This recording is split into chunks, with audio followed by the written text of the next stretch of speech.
Adelante. ¿De qué hablan los profesores de universidad en sus despachos? Casas de Le Corbusier. De la revista Vogue. He estado en el MoMA y me ha encantado. El cómic puede considerarse. Medio punto. Un podcast de historia del arte y cultura visual con Paloma Martín Esperanza y David Moriente.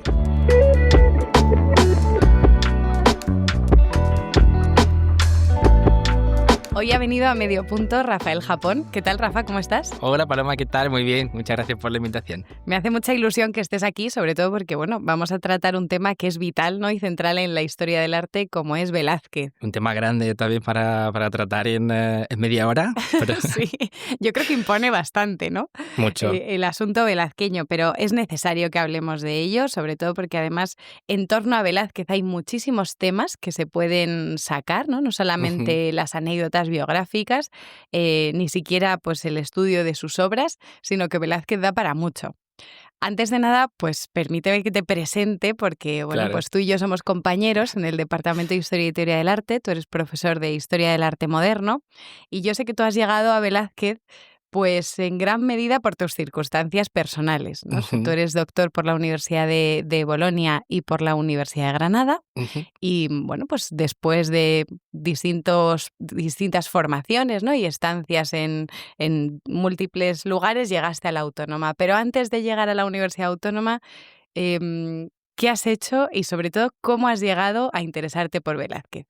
Bueno, Velázquez para mí es uno de los artistas más importantes de mis investigaciones, puesto que yo trabajo en las relaciones culturales entre España e Italia en el siglo XVII.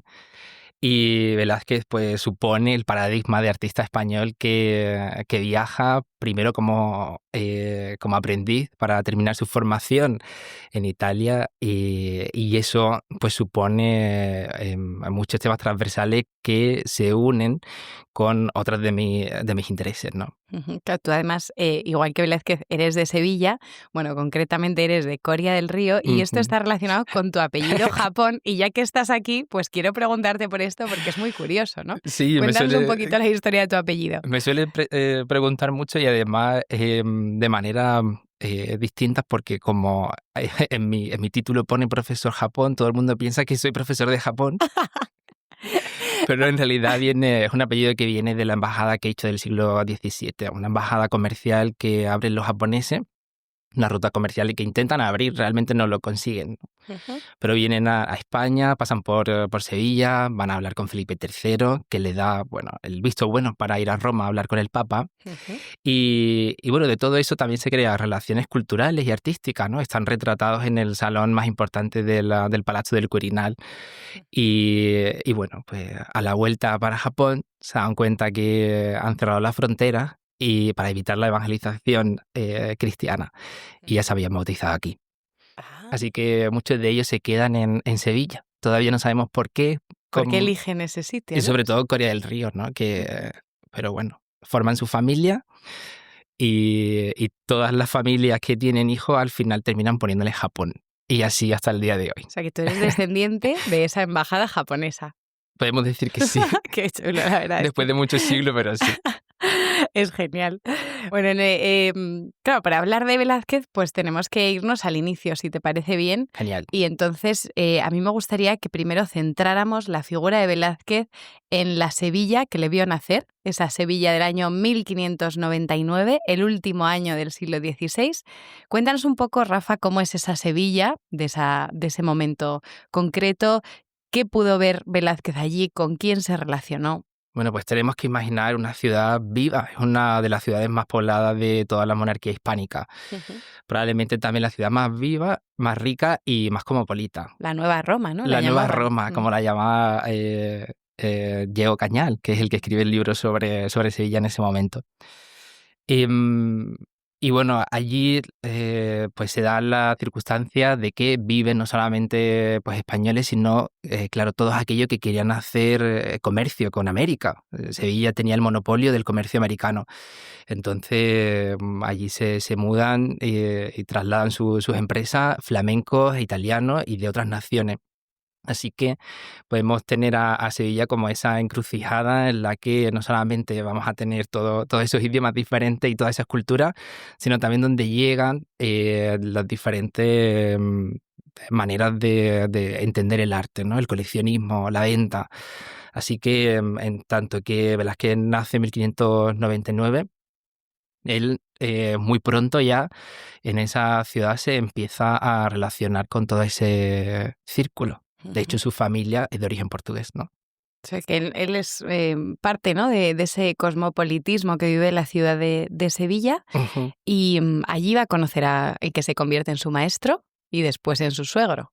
Bueno, nosotros conocemos en gran parte el proceso de aprendizaje, ¿no? Porque existe el documento donde se firma que él con 10, 11 años entra como aprendiz en la casa de Francisco Pacheco. Con 10 años, madre mía.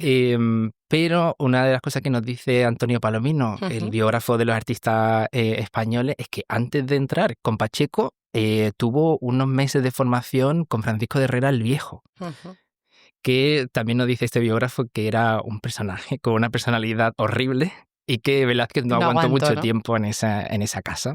Así que entra, por suerte, en el taller de Pacheco. ¿Y cómo se relaciona Pacheco, no? Porque, claro, en esa Sevilla tan abierta y tan rica también, donde llegan pues todas esas mercancías procedentes de América, la Ujú. élite sevillana es una élite principalmente comercial, los de comerciantes, de banqueros. ¿Qué tipo de personas están demandando arte en el momento en el que Velázquez empieza su formación? Bueno, nobles tan importantes como el duque de Alcalá, digamos que suponen el paradigma de esos nobles que viven en Sevilla y que forman su colección en torno también a un círculo intelectual en el que Francisco Pacheco formaba parte.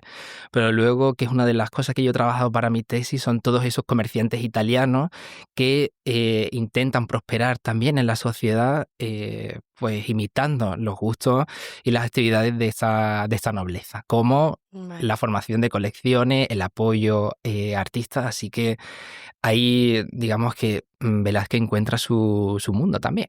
¿Estos comerciantes italianos traen consigo el influjo de los pintores que están trabajando en ese momento en Italia? Estoy pensando pues en Caravaggio, lógicamente, ¿no?, que siempre se ha señalado la cierta dependencia o la influencia que hay en la primera etapa de Velázquez con el tenebrismo, o en Bueno, ahí Rivera estamos también, entrando ya en un debate abierto, sí, historiográfico, ¿no? en un debate Ujú. que todavía no tiene una solución clara, y es el hecho de que en el estilo sevillano de Velázquez pues se aprecia, ¿no?, el impacto de la pintura caravallista, de Rivera. Entonces nos hemos preguntado mucho tiempo qué es lo que pudo ver Velázquez allí, ¿no? Cómo pudo aprender con el contacto con estas obras. Digamos que la opinión más extendida es que no pudo ver en Sevilla ningún original de Caravaggio, Vale. pero pudo llegar obras de los caravallistas. De hecho, a él se le considera durante mucho tiempo como uno de los caravallistas españoles, y también de copias de Caravaggio. Sin Ujú. embargo, por las nuevas investigaciones arrojan luz en este sentido, y muchos de los italianos que vienen de Roma como agentes, por ejemplo, de los Medici, también tienen contacto en el momento en el que se está dando con mecenas de Caravaggio en Roma, como Francesco María del Monte, por ejemplo. Entonces eso nos pone en una realidad diferente que, bueno, yo estoy esperando ya las nuevas investigaciones para ver cómo llegan las obras de arte, y si llega Caravaggio a O sea, Sevilla. aunque no hubiera estado en contacto directo con la obra de Caravaggio, sí que puede llegar el estilo. O sea, es... Pudo llegar de muchas maneras. De hecho, entendemos que hay colecciones en cuyos inventarios nosotros ya podemos ver que existían copias de Caravaggio, como la colección de los Mañara, que eran los comerciantes genoveses más importantes afincados en Sevilla, ¿no? En la que, siguiendo la descripción de la obra, podemos ver que la Madonna de los peregrinos de la Ujú. iglesia de San Agustín de Roma, bueno, una copia de esta obra estaba en la colección. Así Vale. que Ujú. podemos entender que Velázquez tuvo o pudo tener acceso a esas obras. Pero como te digo, en realidad eso es un debate que todavía queda Que abierto. está todavía Pero abierto. sin duda hay una relación estilística que debemos tener en cuenta. O sea, que es muy importante entonces el panorama de mecenas, comerciantes, coleccionistas que están alrededor de Velázquez en esa Sevilla del inicio del siglo XVII, ¿no? Claro, De esa Sevilla del siglo de oro. Desde mi punto de vista, todo eso crea una red cultural interesante que hasta el momento, digamos, no se ha puesto todavía en valor lo suficiente. Todos los artistas pues nacen en un sitio, ¿no?, en el que Claro. se empapan de todo lo que tienen a su alrededor para formarse como artistas. De hecho, lo interesante con Velázquez en este sentido es que el estilo de su maestro, de Francisco Pacheco, es un estilo que se encuadra dentro de un manierismo muy hierático, muy duro. Sin embargo, Velázquez desde sus primeras obras ya estamos viendo que se separa de ese estilo del maestro, ¿no? Sin embargo, lo apoya, que es lo interesante, ¿no? Francisco Pacheco No le reconduce, ¿no? Sino que de alguna manera le deja ir lo expresando. apoya mucho. De hecho, le da las bases de formación intelectual que luego será muy importante para su llegada a la corte. Claro, porque Velázquez ya podemos decir que en su primera etapa, en esta etapa sevillana, ya despunta. O sea, ya hay en la pintura de Velázquez de esos primeros años cosas que son especialmente diferentes, ¿no?, a lo que puede ser su maestro o a pintores contemporáneos. Vamos a ver así algunas obras. De hecho, es muy diferente, Paloma, porque aquí entramos también en una cuestión de los géneros artísticos. La pintura de historia, en la que se cuenta una escena, ¿no?, con personajes reconocidos, era la que más se valoraba en el comercio. Es decir, en aquella que se podía ver retratos, paisajes, es decir, todos los géneros reunidos en un cuadro, pues al final tenía más valor. Sin embargo, a principios del siglo XVII, la pintura de género, aquella que cuenta historias anónimas de vida cotidiana, no tenía ninguna cabida en el comercio, ni tampoco el bodegón.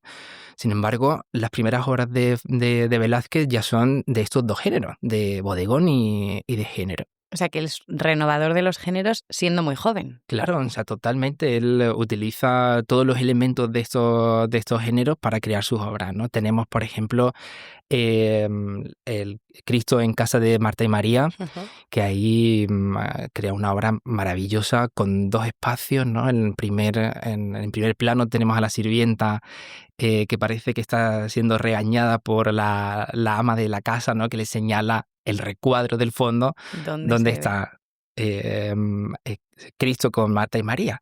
Pero sin embargo, todo lo que tenemos en primer plano son elementos de bodegón. O sea, que la escena, el tema, digamos que queda en un segundo plano, claramente en Cristo en casa de Marta y María, y lo que vemos en el primer plano es una escena de costumbrista, ¿no? Una de la vida cotidiana, pues de una sirvienta que está... Claro, es como si para darle valor a la obra, que es una obra del género de vida cotidiana, Velázquez introdujera una escena de historia para valorizar el lienzo. Y es una cuestión que no es original de Velázquez, sino que ya se aprecia en la pintura flamenca de finales del siglo XVI. Vale. Pintores como Baquelard, por ejemplo, ya hacía esas grandes fruterías con la escena religiosa en el fondo, ¿no?, que le da el valor de pintura de historia. Pero incluso Caravaggio también se interesa un poco en la gente, ¿no? Que esto es algo que luego de alguna manera hereda también Velázquez, la gente común y las escenas cotidianas que aparecen representadas con otro tema, como puede ser un tema de la Virgen o un tema mitológico. Totalmente, el uso de vecinos, de Eso familiares, de es. retratos Mendigos, gente... sí, entra dentro de la mímesis, ¿no?, de la copia y del tomar del natural. Que eso, bueno, entendemos que está dentro de la pintura contrarreformista, en tanto que se quería pues atraer al fiel de una manera mucho más clara para que se viera reflejado en el cuadro, ¿no?, en una historia religiosa que pudiera entender perfectamente, ¿no? Y eso también Velázquez lo conocía. El aguador sería otra de las pinturas de esta primera etapa. El aguador de Sevilla, que así es como se denomina popularmente, se considera una carta de presentación para la corte. Ahí, más allá de las cuestiones, digamos, filosóficas que podamos encontrar, como las tres edades del hombre, Velázquez nos está presentando tres retratos, aunque anónimos, de tres personas con edades diferentes. Pero luego también está demostrando que sabe pues imitar a la perfección tres materiales muy distintos entre sí, como el cristal, el barro cocido o el barro de la tinaja que hay en primer plano. Entonces nos Es un alarde de su técnica, ¿no? De la capacidad que tiene él de pintar. Claro, por eso se tiene como el cuadro o el último cuadro que hace en Sevilla o uno que está como en tránsito, ¿no?, entre Sevilla y Madrid. Vale, entonces cerramos esta etapa en la que vemos a Velázquez junto a Francisco Pacheco. Velázquez se va a casar con la hija de Francisco Pacheco. Ujú. ¿Se casa en esa primera etapa sevillana o Se, luego ya en Madrid? se casa en Sevilla con Ujú. Juana Pacheco y ya empieza a tener una familia allí. De Vale. hecho, en algunos cuadros de esa primera etapa, como puede ser la adoración de los magos, ahí parece que toma como modelo a su familia. Ujú. Vale, entonces, terminada esa etapa de formación, surge la posibilidad de ir a la corte. Vamos a situarnos un poquito en esa corte de Ujú. Felipe IV, una corte muy boyante desde el punto de vista artístico, porque bueno, pues el rey quiere que la monarquía tenga una representación en todos los Ujú. espacios sean representativos y por lo tanto hay que llenarlos, ¿no?, de obras de arte. Y entre esas obras, pues la pintura va a jugar un peso muy especial. Y tenemos al conde duque de Olivares, valido de Felipe IV, que siempre se ha dicho que es el que lleva a Velázquez. No sé si esto está confirmado o no, Bueno, que es su valedor, por e- así es decirlo. un momento muy interesante, porque justo cuando muere Felipe III, llega al poder Felipe IV y, como bien has dicho, Paloma, toma como válido al conde duque de Olivares. Y bueno, hay nuevos estudios que ya arrojan mucha más luz en el sentido de cuál es la pretensión del conde duque para atraer no solamente talento artístico, sino también literario y político a la corte.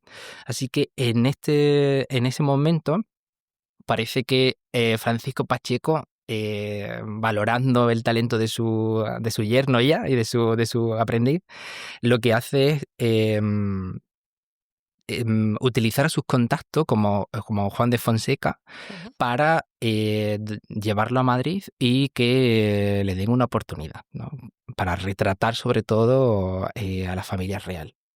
Entonces, llega Velázquez a la corte y empieza una etapa que será, pues, muy fructífera, ¿no?, en la vida de Velázquez y en la corte va a estar hasta el final de su De su vida. vida. Él se convertirá en pintor del rey y, por lo Ujú. tanto, en una figura con un peso específico, ¿no?, en el ámbito cortesano, y además, pues, se le va a ir premiando con distintos cargos dentro de la corte, o sea, que no es un simple pintor, sino que él va a tener una carrera cortesana muy importante hasta ser aposentador real, ¿no? Muy relevante toda la carrera política que ya veremos cómo también le lleva a ser nombrado caballero de Ujú. una orden militar, ¿no? Al final es como el premio a toda esa carrera gracias al rey.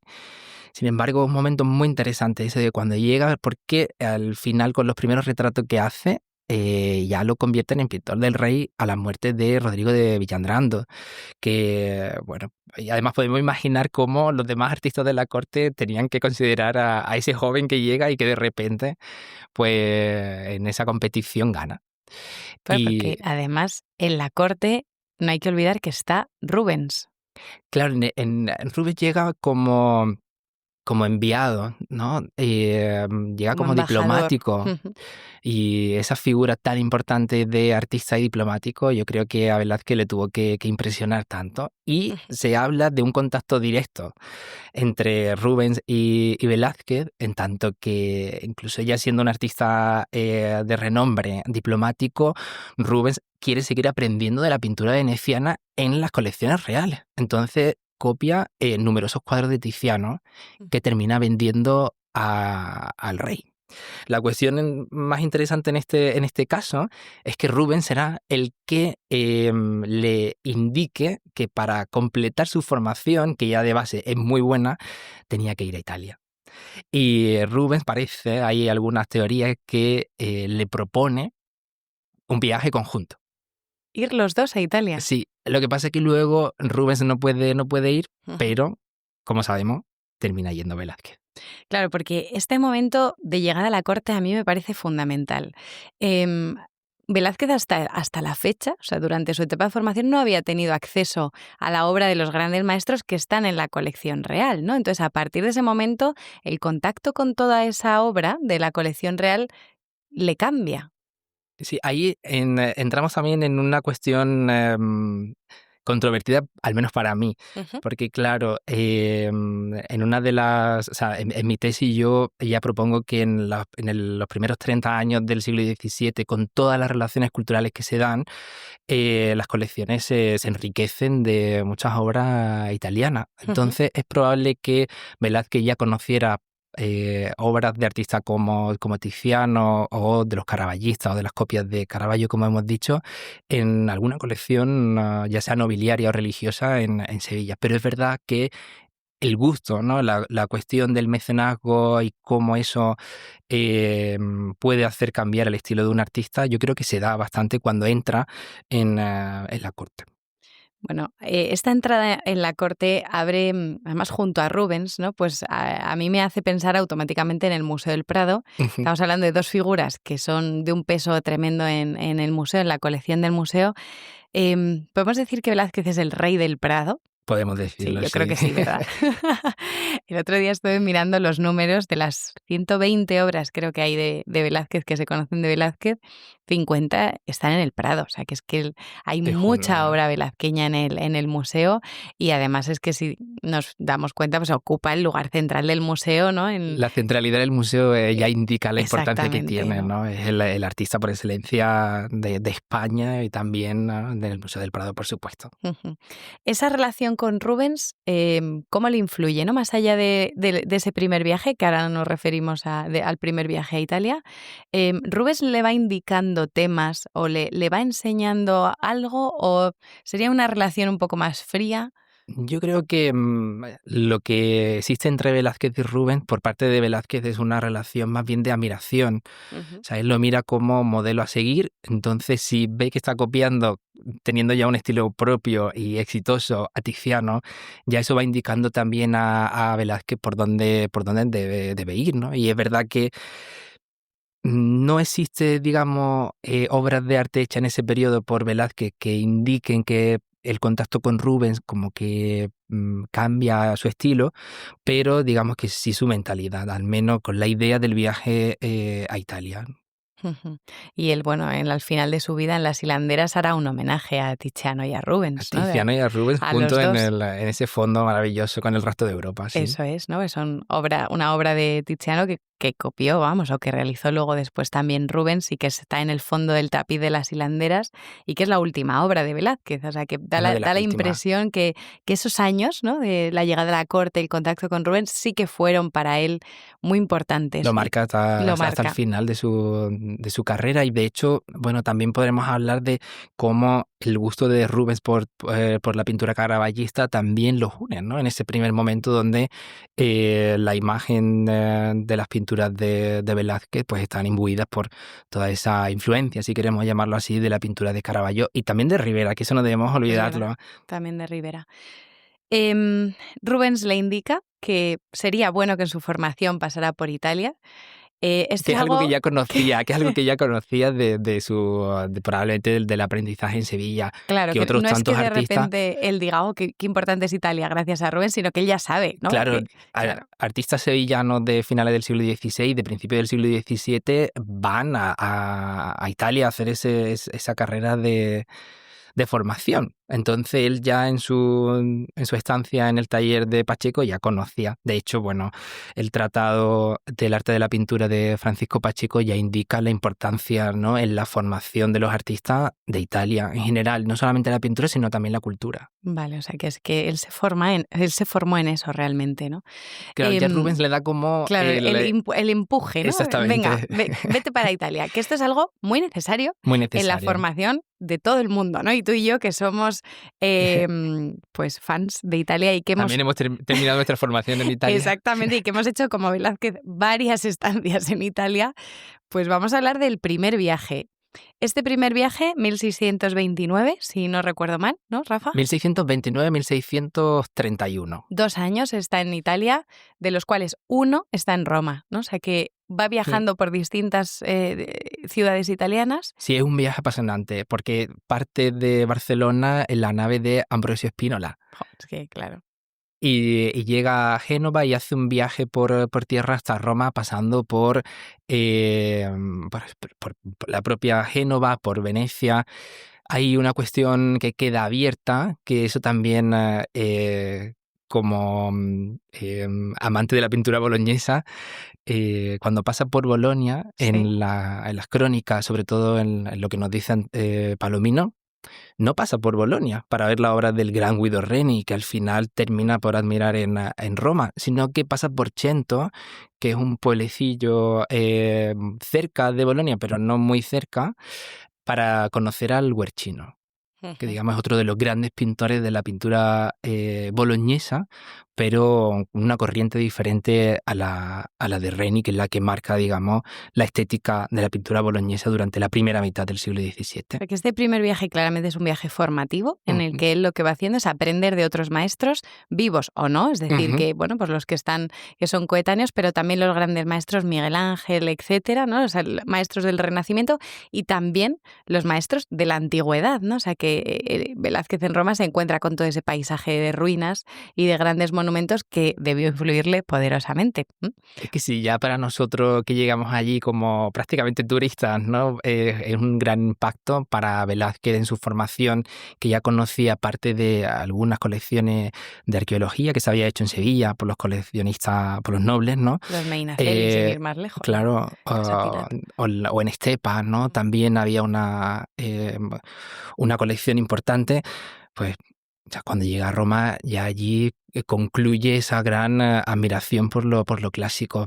Pero una cosa bastante interesante también es que se sabe que por su paso por Venecia, copia. O sea, el fenómeno de la copia pictórica como práctica de formación es muy importante para los pintores del siglo XVII.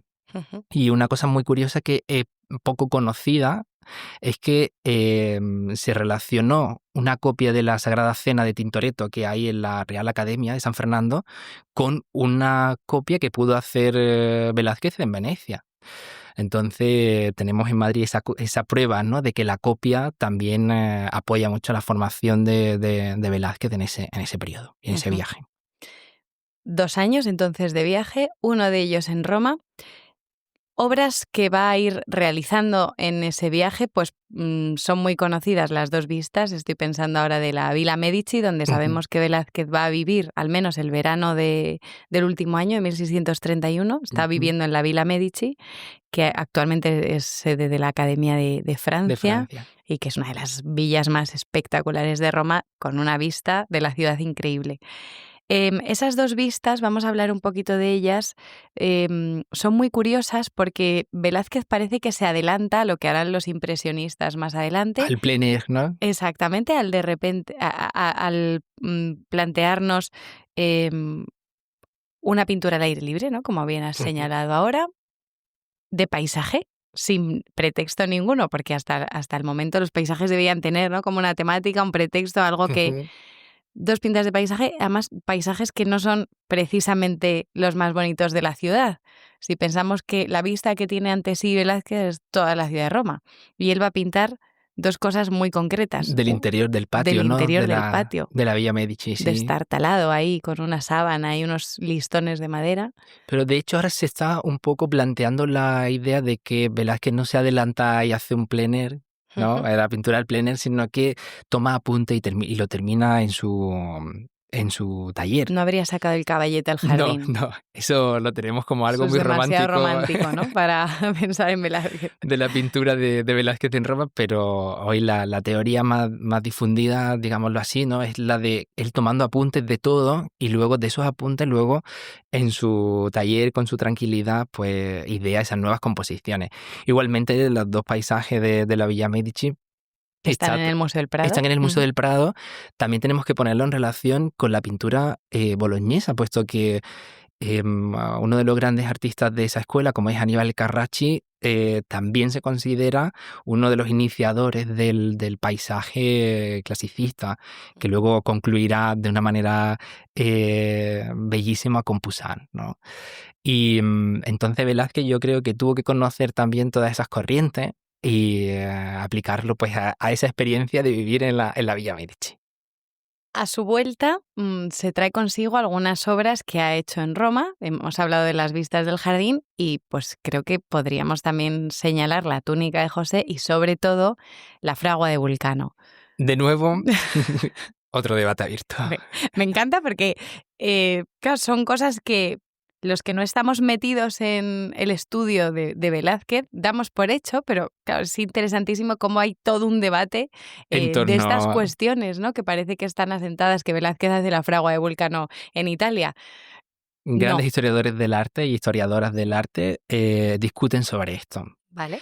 Y lo discuten por una cuestión muy básica, y es que son las dos primeras obras en las que hay un cambio de estilo grande. Digamos que, como dice Giuseppe Martínez, ese artista que también escribe, ¿no? Y hace su viaje a Italia en el siglo XVII, Velázquez vuelve renovado sobre todo en arquitectura. Así es como lo dice Martínez, pero claro, es la nueva concepción del espacio. Y esa nueva concepción del espacio también tiene que ver con el estudio que hace de la pintura boloñesa. Ahí ese contacto con la obra de Guido Reni, pero también con Pietro da Cortona, ¿no? Todas esas nuevas obras que están saliendo de esos talleres, Velázquez lo conoció. Entonces, como se aprecia ese cambio, siempre, bueno, anteriormente se decía que al menos gran parte de la creación de esas obras se hizo allí y se terminó aquí.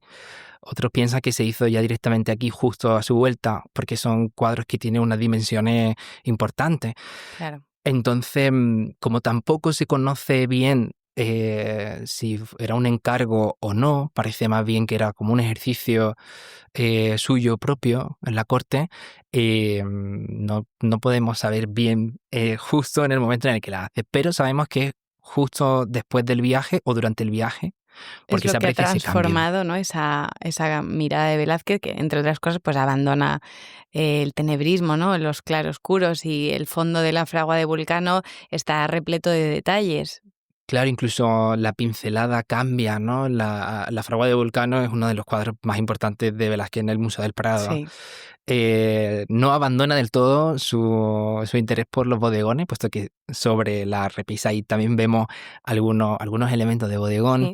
pero es verdad que ese lenguaje gesticular entre los personajes es una cuestión nueva en la producción de Velázquez. Y luego hay detalles, ¿no? Bueno, no solo el tema, que es un tema mitológico en el que vemos a Apolo como casi protagonista del cuadro interrumpiendo en la fragua de Vulcano para decirle a Vulcano que su mujer está teniendo una affair, Venus, con Marte, ¿no? Entonces Vulcano pone esa cara horrorizado, el pobrecillo. Y no solamente Vulcano, sino todos los demás. Hay como una reacción en cadena. Sí, una conmoción, ¿no? Hay como una conmoción. Lo que Leonardo llamaría los motis del ánima o las pasiones del alma. Hay Totalmente. Una acción y hay luego una reacción en la pintura, ¿no? En este caso. Así Eso, que... y más que el tema mitológico también están los cuerpos, ¿no? Que son pues muy miguelangelescos, digamos, ¿no? Son una musculatura espléndida, clasicista totalmente, la Claro. que vemos en la fragua. Pasamos de una atención al natural en la etapa sevillana al viaje después de Italia, donde los cuerpos se aprecian como idealizados. En tanto que ya, bueno, pues ahí la influencia de la escultura clásica es patente. Bueno, la meta de Velázquez en Italia, en Roma en concreto, es la Capilla Sixtina. Ahí es donde puede estudiar todo lo que muy probablemente en la teoría ya ha visto con Francisco Pacheco, que en su tratado nos dice que tenía o que podía tener grabados justo de la Capilla Sixtina que él utilizaba para la composición de sus obras. ¿Y en Roma habría podido entrar en la Sixtina? ¿Entró en la Sixtina? Se sabe que Velázquez pudo entrar gracias a algunos nobles como Barberini. Ah, vale. Entonces, claro, esos contactos que él va haciendo allí en la ciudad.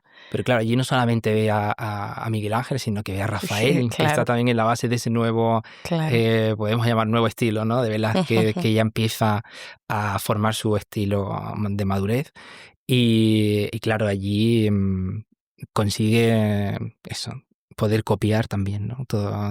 Muchas de las figuras que luego vamos a ver que aparece en sus próximas composiciones. Vuelve cambiado de Italia, como volvemos todos, ¿no? Vuelve. Todos los que volvemos de una estancia en Italia volvemos renovados, transformados.